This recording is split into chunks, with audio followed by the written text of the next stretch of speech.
कन्हैया ने सोचा कि एक पंथ दो काज,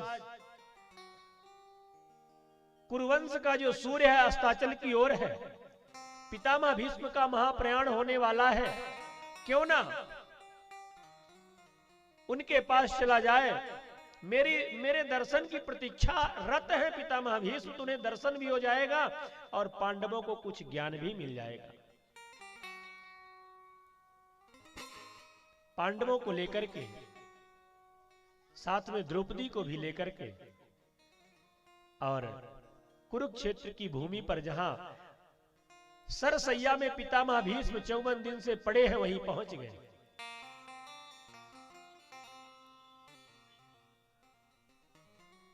जहां सरसैया में पितामह भीष्म पड़े थे वहीं पहुंच जाते हैं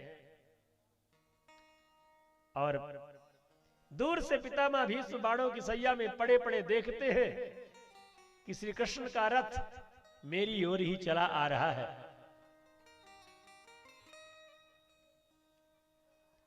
वहीं से प्रार्थना करते हैं कि सदैव देवो भगवान प्रतीक्षेता,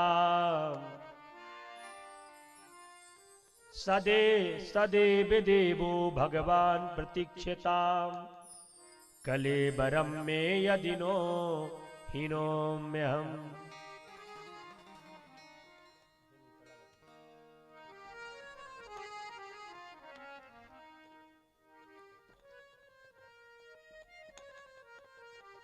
सदैव देवो भगवान प्रतीक्षेता, कलेवरम यावदिदम हीनोम्यहम्। प्रसन्न हासारुणलोचनो लसन, मुखाम्बुजो ध्यान पथश्चतुर्भुजा। जैसे श्री कृष्ण को पितामह भीष्म ने देखा तो दो हाथ तो जोड़ नहीं सकते थे, मन से हाथ जोड़ा और कहा सदैव देवो भगवान प्रतीक्षिताम। हे गोविंद, धन्य है आपकी लीला, मेरी मृत्यु को सुधारने के लिए आप यहां भी चले आए और माध्यम बनाया पांडवों को। तो आप आ ही गए हो गोविंद, तो अब मेरी तब तक प्रतीक्षा करिए जब तक मैं अपने शरीर से प्राणों को ना त्याग दूं, मेरा महाप्रयाण ना हो जाए, तब तक आप मेरी प्रतीक्षा करिए। मैं इसी सुंदर चतुर्भुज रूप का दर्शन करता रहूं। श्री कृष्ण ने सुना कि जब तक ये प्राणों को ना छोड़ दे, इनको तो इच्छा मृत्यु का वरदान न जाने कब तक में मरेंगे, मुझे कब तक खड़ा रहना पड़ेगा। तो कन्हैया थोड़ी चिंतित हुए। पितामह भीष्म ने कहा नहीं गोविंद, मैं लटका हुआ मुखमंडल का दर्शन नहीं करना चाहता। प्रसन्न हासारुणलोचनो लसन, जिनके अधरों पर मुस्कान थिरक रही हो, कजरारे कजरारे गभुआरे नेत्रों पर जिनके करुणा छलक रही हो, घुंघराली घुंघराली अलकावलियां जिनके कपोलों को चूम चूम करके धन्य हो रही हो, ऐसे दिव्य लावण्य माधुर्य युक्त मुखमंडल का दर्शन मैं करना चाहता हूं।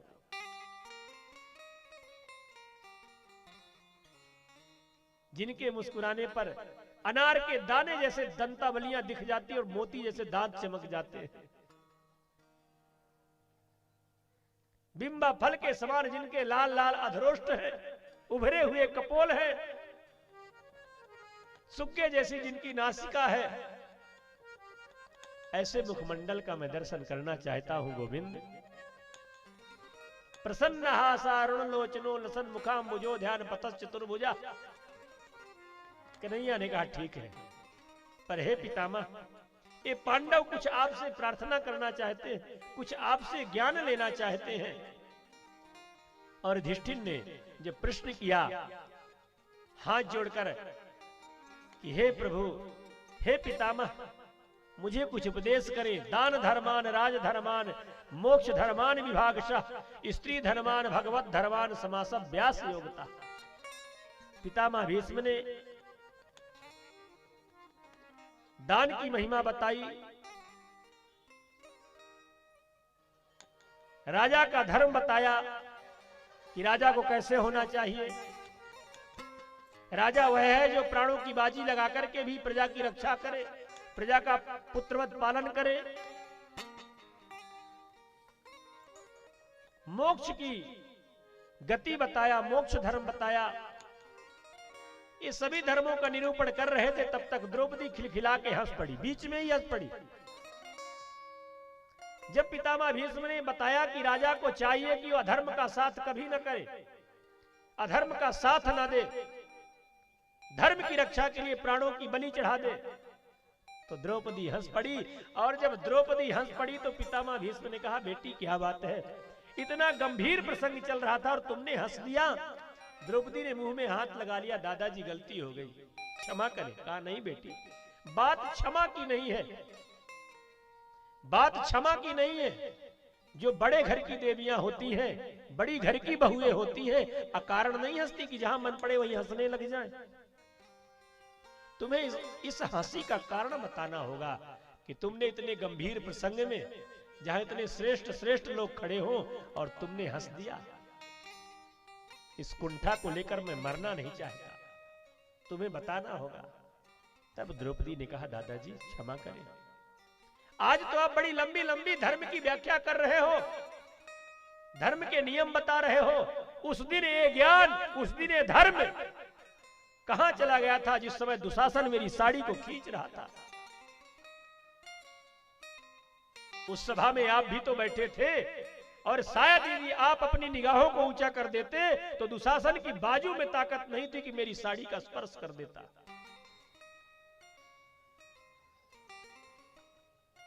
कहां गई थी वो मर्यादा, कहां गया था ये ज्ञान?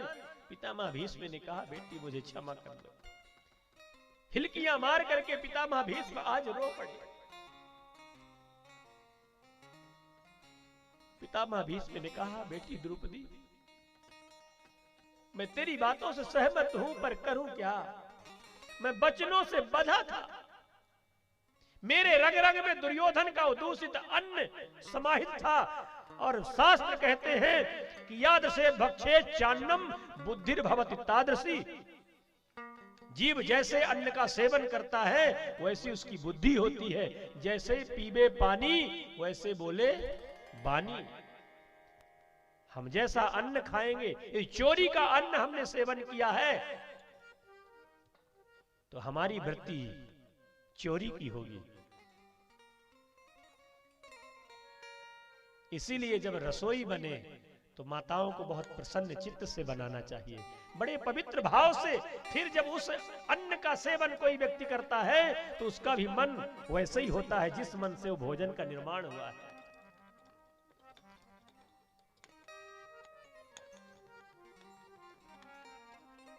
पितामह भीष्म ने कहा, बेटी तुमने कहा कि जब आप जानते थे कि कौरव अधर्म के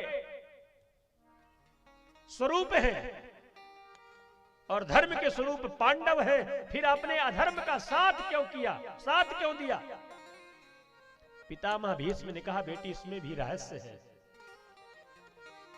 और तू पूछती है तो मैं बता रहा हूं। जब हमने देखा कि द्वारिकाधीश कृष्ण अर्जुन का सारथी बना है, यदि मैं पांडवों के तरफ से युद्ध करता हूं तो श्री कृष्ण की पीठ दिखेगी, मुझे मुख का दर्शन नहीं होगा। और मेरी अभिलाषा थी कि जिस समय मैं सम्रांगण में युद्ध करूं तो श्री कृष्ण का मुखमंडल मेरे सामने हो। श्री कृष्ण का दर्शन करने के लिए हमने परपक्ष का सहारा लिया। द्रौपदी, पांडवों से मेरी कितनी प्रीति थी तू नहीं जानती। बाण तो ये पितामह भीष्म चलाता था, पर हर बाण में मंत्र होता था, जयोस्तु पांडुपुत्राणाम, जयोस्तु पांडुपुत्राणाम। हर बाण के पीछे मंत्र बोलता था कि पांडुपुत्रों की विजय हो, पांडुपुत्रों की विजय हो।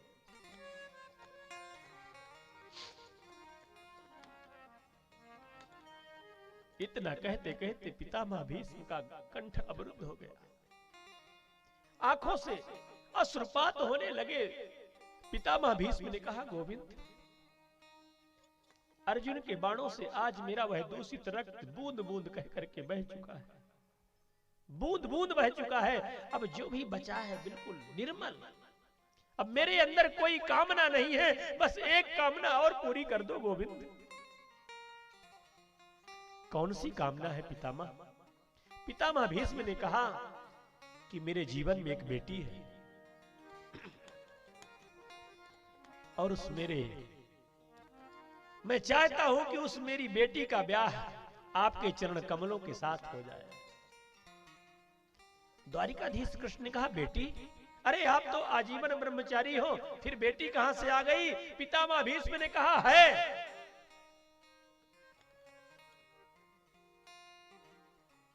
और वो कैसी बेटी है? ना उसमें लोकेशड़ा है, ना वितृष्णा है, ना कुतृष्णा है। कोई तृष्णा उस बेटी के अंदर नहीं है। कौन सी बेटी है? पितामह भीष्म कहते हैं, कीर्तिमति रूप कल्पिता वृतृष्णा भगवत सात्वत पुंगवे विभूमि स्वसुख मुपगते क्वचित विहर तुम प्रकृति मुपेयसु यद भव प्रवाह। हे गोविंद, इतिमति रूप कल्पिता तृष्णा, जो मेरी बुद्धि रूपी बेटी है, जो तृष्णा रहित है, ना तो कुतृष्णा है ना तो लोकेष्णा है,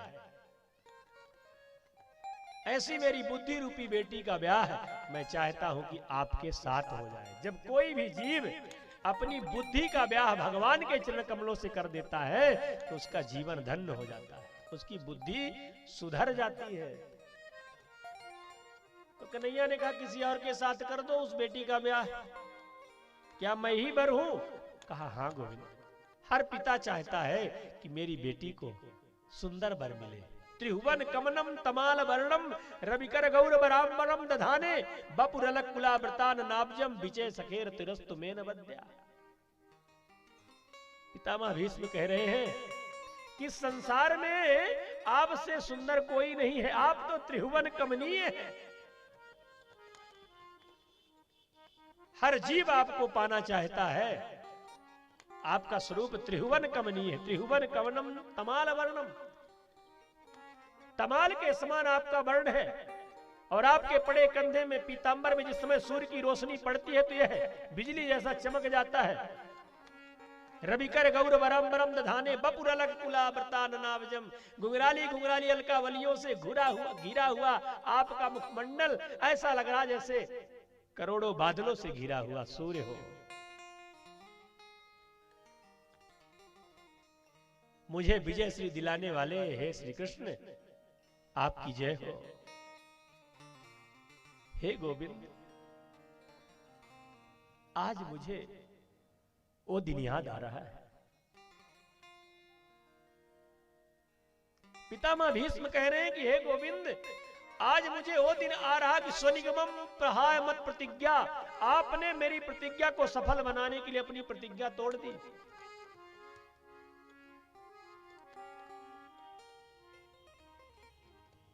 पितामह भीष्म कह रहे हैं कि गोविंद, आज मुझे वो दिन याद आ रहा कि युधितुरग्रजो विधूम्र विश्वकच लुलित संवार लंकृता से मम निशित शरैर विभद्द मारा त्वच विलसत कवचे कृष्ण आत्मा। जिस समय हमने प्रतिज्ञा किया था, घटना कुछ ऐसी है। इस श्लोक में जो रहस्य है कि जिस समय युद्ध के कई दिन व्यतीत हो गए, पांडवों का कोई भी नहीं मारा गया, तो दुर्योधन ने कहा कि पितामह, यदि आपसे युद्ध ना किया जाता हो, मैं देख रहा हूं कि पांडव लोग हमारी कितनी सेना का विनाश कर रहे, कितने रथी महारथी को मार रहे हैं, और आज आप कुछ नहीं कर रहे हो, आप तो केवल सेना का संहार कर रहे हो। यदि आपसे युद्ध ना किया जाता हो तो आपकी जगह पर मैं दानवीर कर्ण को सेनापति बना दूं। पितामह भीष्म ने कहा, दुर्योधन, तुम्हें भूल रहे हो कि जिसे मैं सूत पुत्र कह करके धिक्कारता आया, उसके नेतृत्व में गंगा पुत्र भीष्म कभी युद्ध करेगा नहीं। अगर तुम्हारी ऐसी इच्छा है तो जाओ, मैं प्रतिज्ञा करता हूं कि कल पांचों पांडवों का वध देखोगे। और 5 बाण तरकस से निकाल करके पितामह भीष्म ने रख दिया। ये 5 बाण हैं। पितामह भीष्म के प्रतिज्ञा करते ही हाहाकार मच गया कि पितामह भीष्म की प्रतिज्ञा कभी निष्फल नहीं हो सकती। कौरव दल में जय जयकार होने लगा।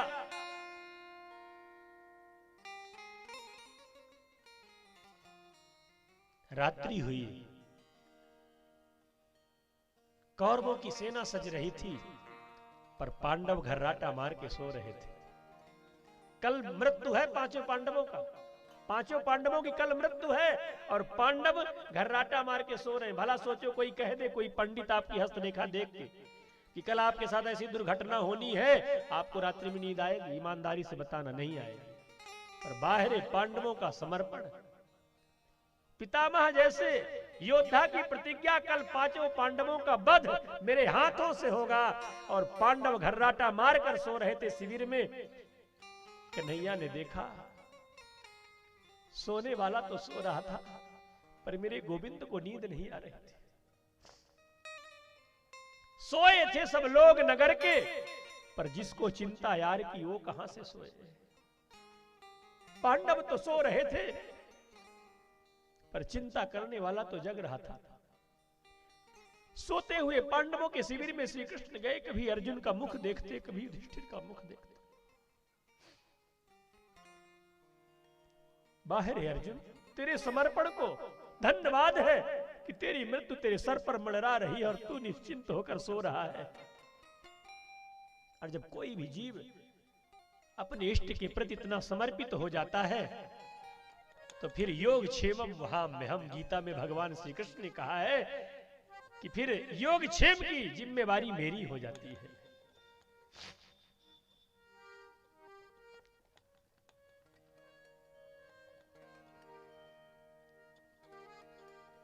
चुपचाप श्री कृष्ण ने द्रौपदी को जगाया। द्रौपदी को जगा करके अपने साथ में ले लिया। द्रौपदी ने पूछा नहीं कि केशव इतनी रात्रि में कहां ले जा रहे हो। द्रौपदी का हाथ पकड़ा और चल दिए। एक हाथ में लैंप है, रात्रि है ना,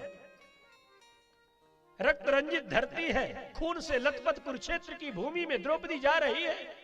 देखती कहीं किसी का धड़ पड़ा है, कहीं किसी का सिर पड़ा है, कहीं किसी की कटी हुई भुजाएं पड़ी है। रक्त रंजित धरती में जब द्रौपदी अपने चरणों को रखती तो जूतियों के निशान बन जाते। कन्हैया ने सोचा कोई समझ जाएगा रात्रि में द्रौपदी कहीं गई थी, तो द्रौपदी के जूतियों को उतरवा करके श्री कृष्ण ने अपनी पीतांबरी में, अपने पटुके में लपेट करके कांख में दबा लिया और चल दिए। चलते चलते ठीक वहीं पहुंचे जहां पितामह भीष्म का शिविर था। और उधर पितामह भीष्म प्रतिज्ञा तो कर दिए थे, पर पश्चाताप के चिंतन में बैठे हुए थे कि हे गोविंद कुछ उपाय करो। पितामह भीष्म के शिविर के सामने पहुंचे, द्रौपदी से कहा, देवी द्रौपदी जाओ, तुम्हारे दादाजी इस समय मेरा चिंतन कर रहे हैं, पर उनके चिंतन में मेरी छवि नहीं आ रही। आज श्री कृष्ण की छवि पितामह भीष्म के चिंतन में नहीं आ रही। क्यों? क्योंकि श्री कृष्ण काली कमरिया ओढ़े हुए थे, जिससे कोई पहचान ना पाए। तो आज जब पितामह ध्यान लगाते तो केवल काली छाया आ रही है, श्री कृष्ण का स्वरूप चिंतन में नहीं आ रहा। द्रौपदी को कहा, जाओ दादाजी को प्रणाम करना, पर इतनी सावधानी से प्रणाम करना कि उनको ये पता लग जाए कि स्त्री प्रणाम कर रही है कि पुरुष प्रणाम कर रहा है। अपनी चूड़ियों की खनखनाहट कर देना और स्वयं जाकर के एक वृक्ष के नीचे बैठ गए। द्रौपदी गई, नेत्र बंद किए, पितामह भीष्म श्री कृष्ण का चिंतन कर रहे थे, चरणों में प्रणाम किया। पितामह भीष्म बिना नेत्र खोले ही दोनों हाथ उठा करके कह दिया, अखंड सौभाग्यवती भाव। पितामह भीष्म ने सोचा कि कोई कौरव पक्ष की वीरांगना मुझसे आशीर्वाद लेने आई होगी, तो द्रौपदी को कह दिया, देवी अखंड सौभाग्यवती भव। द्रौपदी ने कहा, दादाजी आपकी वाणी सत्य हो। पितामह भीष्म ने नेत्र खोला, कहा, बेटी तू? हाँ दादाजी। एक बात बताना, तुझे लाने वाला कहां बैठा है? क्योंकि मैं जानता हूं कि तेरी लीला नहीं है। लीलाधर तो कोई और है, मैं उसे देखना चाहता हूं जो तुझे लाया है वो बैठा कहां है। और शिविर से बाहर निकल के आए तो पितामह भीष्म ने देखा कि श्री कृष्ण एक वृक्ष के नीचे बैठे, चरणों में गिर गए और कहा, हे दुराज, हे कृष्ण, तुम्हें यही लीला करनी थी तो मेरी वाणी से प्रतिज्ञा क्यों करवाया? और यदि आपने प्रतिज्ञा करवाया है तो आज मैं पुनः प्रतिज्ञा करता हूं, अपनी प्रतिज्ञा आप याद रखना। आपने प्रतिज्ञा की है कि अस्त्र गहबना शस्त्र उठाऊं, रथ हाकब और दाव बताऊं, जो मैं एक बाप का सबल सपूत हुई हूं, कर में अस्त्र शस्त्र कदापि न धारी हूं। श्री कृष्ण ने तुम्हारी प्रतिज्ञा है और मेरी भी प्रतिज्ञा सुन लो कि जो मैं हरि ही न शस्त्र कहाऊं, लाजव गंगा जननी को शांतन सुत न कहाऊं। पितामह भीष्म ने कहा कि यदि मैंने तुमसे शस्त्र नहीं उठवाया तो मेरा नाम गंगा पुत्र भीष्म नहीं, लाजव गंगा जननी को शांतन सुत न कहाओ। आज भक्त और भगवान की लड़ाई होगी। द्रौपदी को लिया, शिविर में वापस आए श्री कृष्ण। सवेरा हुआ, पूरब दिशा में लालिमा छा रही थी, सेना सज रही थी। श्री कृष्ण ने 4 घोड़े रथ में अर्जुन के जोत दिया, लगाम को कस के बांध दिया।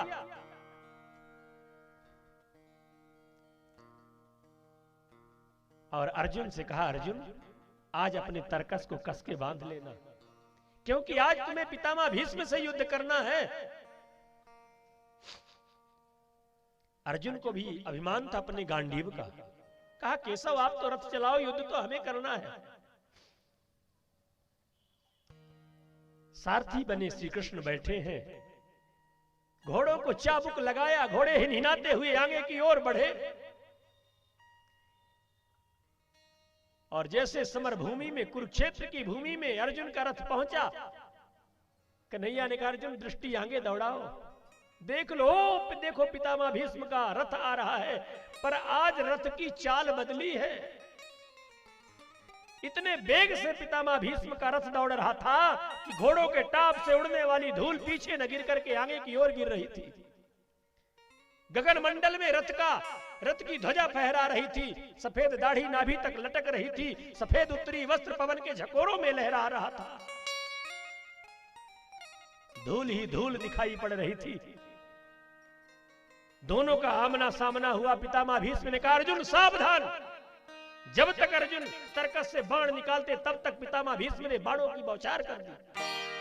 ऐसे बाण बरसाए महाराज कि गांडीव टूट गया, तरकस टूट गया,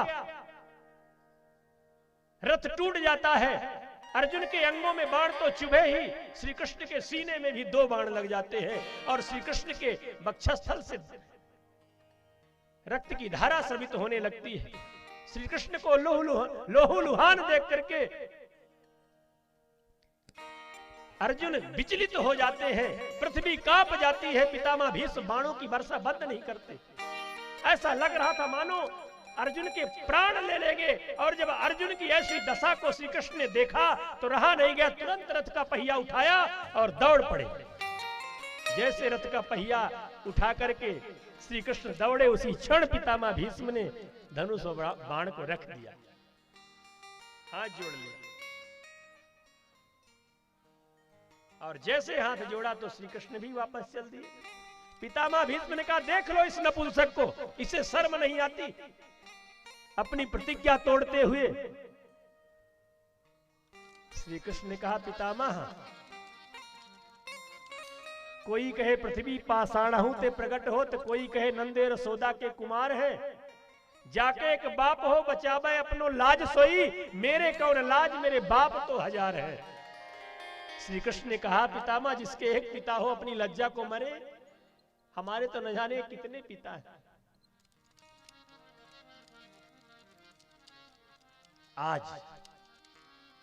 आज पितामह भीष्म कहे, गोविंद, मुझे वही दिन याद आ रहा है, युद्ध तुरग रजो, घोड़ों के टाप से उड़ती हुई धूल से आपके केस धूसरित हो गए थे। मुखमंडल पर पसीनों की बूंदें मोती जैसे चमक रही थी। युद्ध तुरग रजो विधूम्र विश्वक कचनुचित संवार लंकता से मम निशित शरीर विबद्ध माना त्वच विलसत कवचे कृष्णात्मा। मेरे तरकस से निकले हुए बाण आपके वक्षस्थल को बेध दिए थे, फिर भी आपके मुखमंडल पर वही मुस्कान थी। आपने मेरी प्रतिज्ञा को सफल बनाने के लिए स्वनिगमम पहाय मत प्रतिज्ञा, आपने अपनी प्रतिज्ञा को तोड़ दिया। हे द्वारिकाधीश, ऐसे चरणों में मेरी मति